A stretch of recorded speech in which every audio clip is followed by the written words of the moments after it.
నేను ఒకటే చెప్పాను ఆ రోజున, మనల్ని ఎవడు ఆపేది. ఒక 2 సంవత్సరాల క్రితం భీమ్లా నాయక్ రిలీజ్ అయినప్పుడు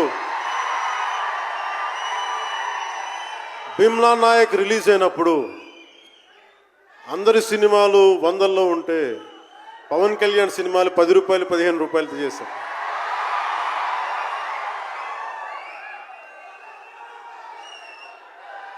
నేను ఒకటే చెప్పాను ఆ రోజున, మనల్ని ఎవడు ఆపేది.